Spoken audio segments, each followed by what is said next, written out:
Big friend. Big friend.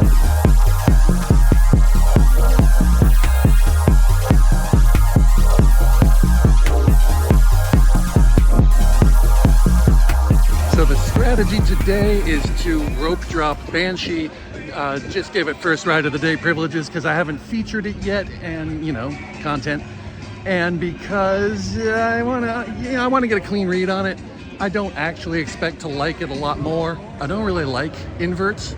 Coaster enthusiasts like inverts because they are very forceful, but mostly the only forces that I enjoy on a roller coaster are the upward forces, the airtime, and inverts just don't really have that. They have a lot of the others, and sometimes like they're short and fast and very whippy, and not this one though. This is like one of the longest inverted coasters that there is, at least in this continent. And I like those GP things that coaster enthusiasts disdain, like sensation of speed and good visuals. Inverts completely destroy the visual experience of a coaster because just the ride is in the way. But we're gonna do it. We must be fair, and also we must keep the content fresh and deny the fact that eventually we're going to run out of coasters to feature in this series. Someone's job is to relight the eternal flame every day here for this memorial to a ride that wasn't ever very good. And meanwhile, what does Vortex get? Does it get a plinth? No. No, it does not. Yes, thank you. Yes. Yes. No. No. Yes.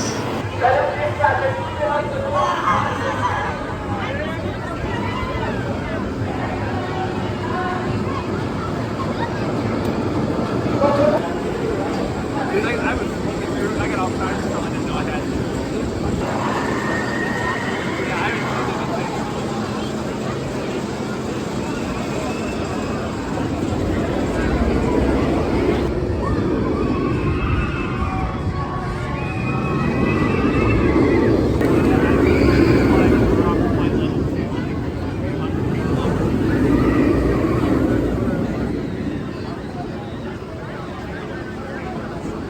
Yeah, it's a good ride, but it's not for me.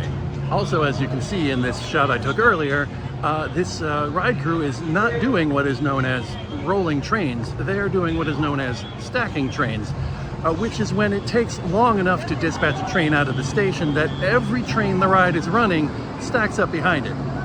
This is probably not the ride crew's fault. They may be new, they may have had too little training. Also, there are some regulations in the state of Ohio that require them to do a lot more. Oh, hello. I'm not standing on sidewalk right now. Go off, King. But also, lots of parks, including the nearby Cedar Point, will have as many as 8 people checking restraints on trains before they're sent out. And there are 4 people, 2 on each side of the train, who are actively checking restraints on most of the rides here at Kings Island, which is a management decision that everyday riders pay for in the form of longer wait times. Pro tip, in service industries, and this is one, when service is slow, it is almost never the server's fault. So keep that in mind, everyone. That's right, when you are getting slow service, it is almost always because somebody in the management class was directed to make, or made out of self-interest, a decision to reserve some money for the management class. That's the reason. But because of that understaffing issue, and because it's a hot, crowded day at the park, you can see the hot part, and because I didn't get here exactly on time, I took a lot of time there. Another reason that took a lot of time was what in this park is known as fast lane and is sometimes known as fast pass or express in other parks. Basically, it's an alternate line that is generally shorter because you have to pay to get in it, either paying per ride or paying a fee that's like almost 2/3 of the ticket price to get it for the whole day. This line gets also loading priority over the other lines, so it slows the standby line down a lot, and the time that the average guest has to wait is of course longer. It would in fact be short enough overall for most people if Fastlane didn't exist, but because Fastlane does exist, that creates the incentive for some people to buy it because it slows things down enough more. And Fastlane is particularly tricky because it's not as if it's an easy pitch for solidarity. You know, obviously buying Fastlane and using it all day is not the most comradely thing you can do, but like there's a chance that later today, if I want to ride another ride in a reasonable amount of time and, you know, still have a day left when I'm done. Also, whenever I come to the park, I mostly spend 2 to 3 hours here tops, and I don't want to spend the majority of that time in a line any more than anyone else does. So I might buy a single ride fast pass later today, and I'll feel bad about it, but also I won't. You know, you can't really build any kind of a solidarity around this. It just won't fly.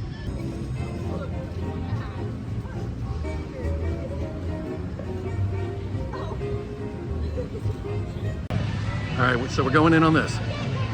It smells very blueberry.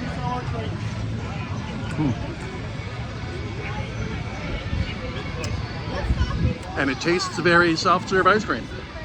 Oh no, there's blueberry flavor there. It's good. It does remind me of at California's Great America, RIP soon.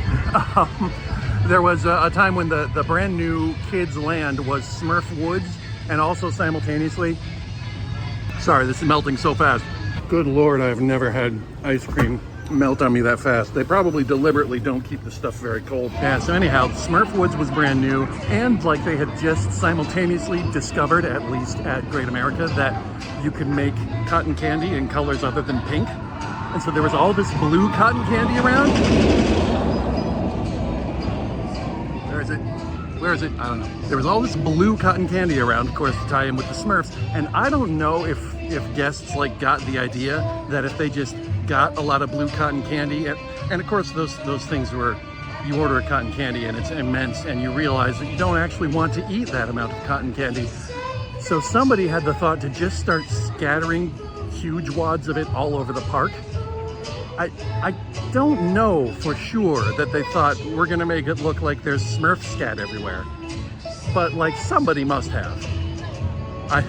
I know my brother and I were thinking it. It didn't get cleaned up real aggressively either, so maybe somebody in janitorial was like, branding. Let's go visit my favorite big friend, Flight of Fear. Just kidding, it's Orion. Yeah, we posted out all right.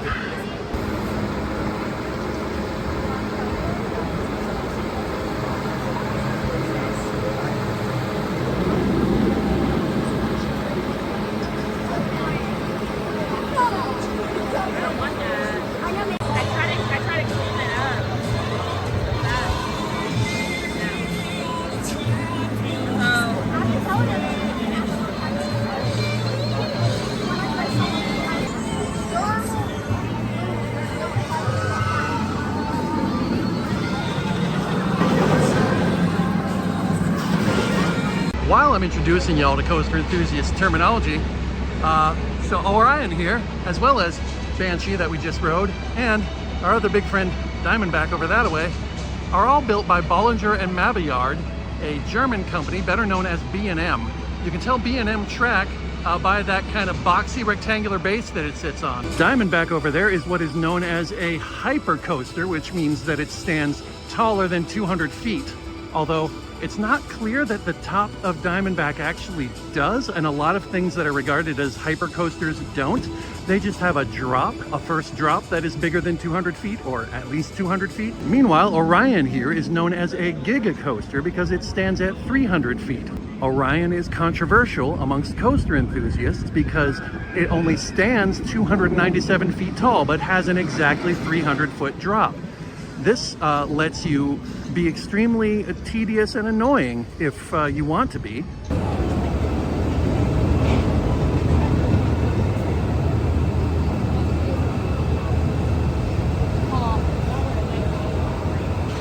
I also want to make clear, if it's not, that I have the utmost respect for what every ride operator on every coaster and every ride in this park is doing. I saw enough of ride operator life to make me nervous about whether I would have the kind of concentration it took to keep people safe under like heat and pressure and occasional vomit in seemingly really random places. And there are a lot of kids doing this. Kids are literally under 18 and they're all killing it under the circumstances. I have a lot of respect for the craft, and I'm so glad that all of you are here doing what you do. I got something wrong in my first video. I should have specified that really the main difference between what I was calling a Disney park and a Six Flags park is seasonality. This park is in a part of the world where it can only be open seasonally, and that changes all of the economics. It means that being a ride operator cannot really be a career, for example. So you have mostly kids who are high school age or college age doing it. And the position has sort of evolved to the point where you have to be high school or college age to do it. You have to have that energy, you have to have that concentration. Like when they take ride operators in to start the job, they don't put them right on a roller coaster. The people on that roller coaster have either done this in years past, or they have very rapidly proven themselves to be good at the work. And it's really too bad that we can't find a way to make it something other than a poorly paid, a poorly resourced position. We're getting there, by which I mean we're getting to a more coherent conversation about theme parks and economics and politics and everything else, and we're getting to a better world. We really are. I know it doesn't seem like it, but we are. You know, part of the reason that I am here to do a creative project is because I would be here anyway, and part of the reason I would be here anyway is that these are places that make me feel hope, and I can't fully explain why that is, but I'm glad it works. All right, see you next time. Sorry.